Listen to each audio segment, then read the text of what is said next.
독립운동이나 혁명운동을 하지 않았으면. 글쓴이 엄상익 변호사. 2024년 9월 4일 아침 조선일보에 난 작은 컬럼이 눈에 들어왔다. 역사교과서 집필자가 고통을 하소연하는 내용이었다.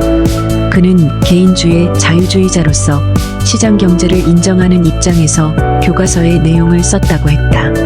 일부 좌파 언론이 그런 자신을 친일파이고 뉴라이트라고 분류하면서 악마화한다는 사연이었다. 나는 2000년대 초반 친일파를 다시 색출하려고 만들어진 위원회와 싸운 적이 있다. 그 시대를 살았던 소설가 김동인의 죽은 영혼을 대리해서였다. 위원회의 역사학자들은 나를 무시했다. 오기가 난 나는 10여 년 동안 고시를 준비하듯 일제시대에 대해 공부를 하면서 그들과 법정 논쟁을 벌였다. 오늘은 당시 친일반민족행위 진상규명위원회 위원이었던 역사학자 이명희 교수와 대화를 나누었던 내용을 말하려고 한다.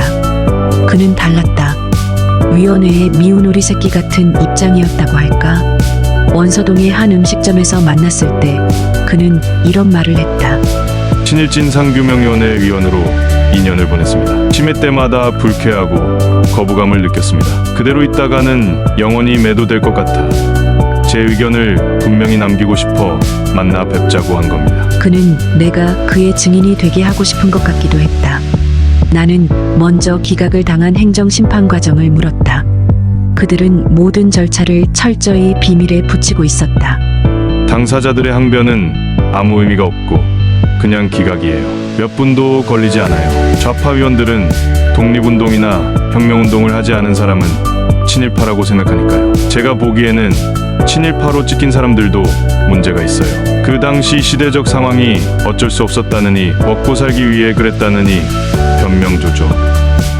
당당히 역사 앞에 맞서지 않고 비굴하니까 밟히는 거죠. 그렇다면 본인의 역사관은 어떤 건가요? 나는 이명희 교수의 의식을 알고 싶었다. 좌파 위원들은 태평양 전쟁에 동조한 사람들을 무조건 친일파로 몰아붙입니다. 역사학자인 제 입장으로 그렇게 단순하게 결정할 문제가 아니라는 생각입니다. 1차 대전부터 전쟁은 군인만 하는 게 아니라 온 국민이 동원되는 총력전이죠. 거기다 식민지까지 동원됐습니다. 영국은 인도가 돕고 프랑스는 알제리가 일체가 되어 싸웠습니다. 식민지가 그 대가로 얻는 것은 참정권과 자치권이었죠. 단순하게 전쟁에 찬성했다고 친일파로 단죄할 문제가 아닙니다.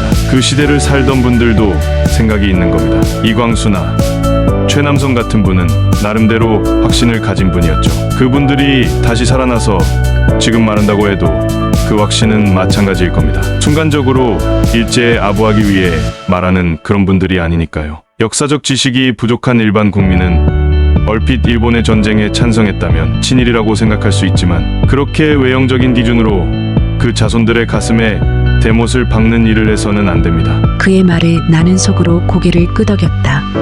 그가 덧붙였다. 총력전 상태에서 일본은 전쟁에 30만 명의 중국인을 동원했죠. 그 중국인들은 어떤 사상을 가지고 한 게 아니라 임금을 준다고 하니까 간 거죠. 우리의 징용도 그냥 끌고 가서 착취를 한 건 아닙니다.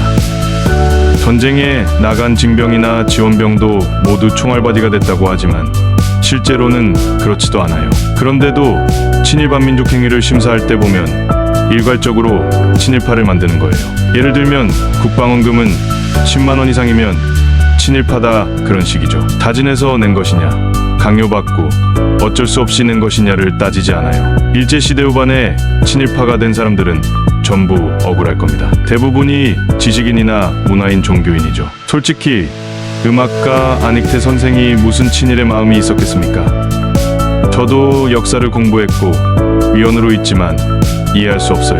그동안 선고된 판결을 보면 판사들조차도 좌파 입장에서 일괄적으로 처리하니까 문제죠. 친일파로 낙인 찍힌 사람들이 비겁하게 움츠러들지 말고 싸워야 할 겁니다. 그는 소신이 분명하고 용기 있는 사람 같았다. 지금 말한 걸 공개 법정에서 말할 수 있겠습니까? 양심 선언을 하겠느냐는 얘기였다. 하죠. 진실을 말하는데 무슨 주저가 있겠습니까? 나는 그의 말을 듣고 법정에서 그를 증인으로 신청했다. 그는 십자가를 지고 그 영혼이 피를 흘렸다. 그때나 지금이나 남의 입을 틀어막으려는 세력이 있다. 자기의 신념을 자유롭게 말할 수 있는 사회가 되어야 하지 않을까? 구보말리 채널은 생각할 거리가 있는, 읽는 시간이 아깝지 않은 작은 글들을 올리고 있습니다. 구독, 좋아요와 댓글은 아기 거북이에게 큰 힘이 됩니다. 애청해주셔서 감사합니다.